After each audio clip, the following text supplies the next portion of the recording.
नमस्कार दोस्तों, आपके साथ मैं हूं मुबश्शा। दोस्तों, गोदी मीडिया ने इस वक्त एक बड़ी खबर को दबाने का काम किया है, और न सिर्फ उसे दबाने का काम किया है बल्कि 13 मौतों के जिम्मेदार गृह मंत्री अमित शाह को बचाने का काम भी कहीं ना कहीं किया है। दोस्तों, पूरा मामला क्या है मैं आपको बताती हूँ, लेकिन उससे पहले आप जरा ये तस्वीरें देखिए।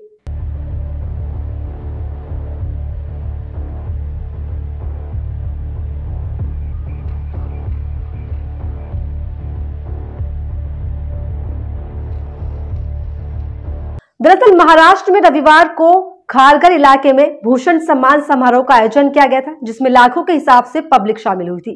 दोस्तों, इस कार्यक्रम कम रैली को सुबह 8 बजे से लेकर दोपहर 1 बजे तक किया गया था। और समय नोटिस कीजिए दोस्तों आप यहाँ पर कि सुबह 8 बजे से लेकर दोपहर 1 बजे तक। दोस्तों, ये वो टाइम है जिस वक्त गर्मी अपने चरम पर होती, और इसी विकराल गर्मी के प्रकोप के चलते इस रैली में लू लगने से एक नहीं, दो नहीं, बल्कि पूरे 13 लोगों की मौत हो गई। जी हाँ दोस्तों, 13 लोगों की मौत हुई और 500 से ज्यादा लोगों को अस्पताल में भर्ती भी कराया गया था। दोस्तों, क्या इतनी बड़ी खबर आपको किसी भी न्यूज चैनल पर दिखाई थी? क्या आपको किसी ने भी दिखाने की कोशिश की, या कहीं भी किसी भी अखबार में आपको यह बताया गया कि इस रैली को देश के गृह मंत्री अमित शाह संबोधित कर रहे थे? नहीं दिखाया गया। किसी भी गोदी एंकर ने इस खबर पर अपना गला नहीं फाड़ा। यहां तक कि न्यूज एजेंसी ANI ने इस खबर को बताते हुए अमित शाह या किसी भी बीजेपी नेता या महाराष्ट्र के CM एकनाथ शिंदे का नाम तक नहीं लिया। क्यों दोस्तों? लेकिन दोस्तों, गौर कीजिए इस बात पर कि अगर इस रैली को राहुल गांधी या फिर विपक्ष का कोई बड़ा नेता संबोधित कर रहा होता और 13 लोगों की मौत की खबर सामने आती, तो पूरा गोदी मीडिया और पूरी भारतीय जनता पार्टी चीख चीख कर इस खबर को प्रोपेगेंडा के तौर पर दिखाती और खूब ज्यादा विरोध प्रदर्शन भी करती। लेकिन बात खुद की है तो अब सब खामोश है। दोस्तों, इसे ही कहते हैं जिसकी लाठी उसकी भैंस। खैर दोस्तों, आगे बढ़ते हैं। अब जरा सुनिए कि भारतीय जनता पार्टी की दोहरी प्लस अपने फायदे की राजनीति के बारे में कि वो किस हद तक जा सकती है।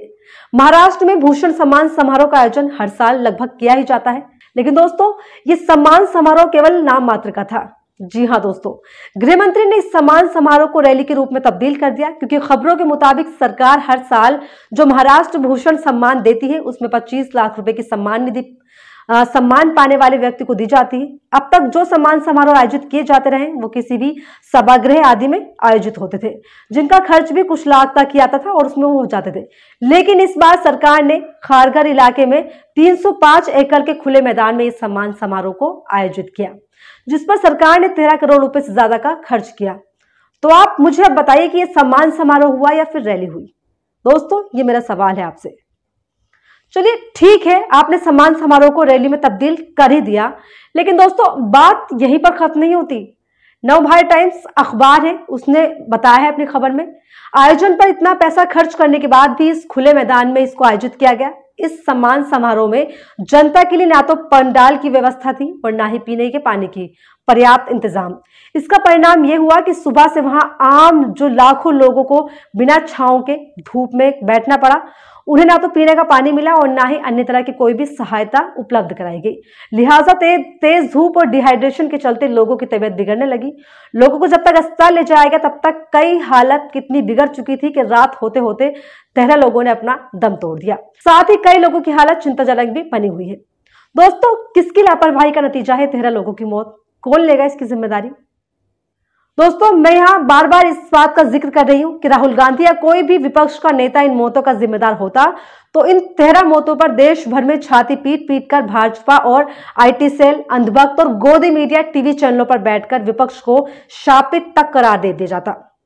इसका एक ताजा उदाहरण कांग्रेस के पूर्व वरिष्ठ नेता गुलाम नबी आजाद का है, जिन्होंने इन्हीं गोदी एंकर्स के सामने बैठकर राहुल गांधी का कच्चा चिट्टा खोल कर रख दिया था और उनके परिवार के खिलाफ बहुत ज्यादा जहर भी उगला, जिसे पूरी अंधभक्त बिरादरी और गोदी मीडिया ने एक्सक्लूसिव कहकर चलाया था और राहुल गांधी के खिलाफ प्रोपेगेंडा बनाया था। और दोस्तों, ना सिर्फ चलाया बल्कि राहुल गांधी के खिलाफ एक अलग तरह का विरोधाभास भी दिखाया गया। दोस्तों, बात यहाँ पक्ष विपक्ष की बिल्कुल नहीं है, यह बात है तानाशाही और सत्ता के अंधकार की, जो भारतीय जनता पार्टी इस वक्त कर रही है।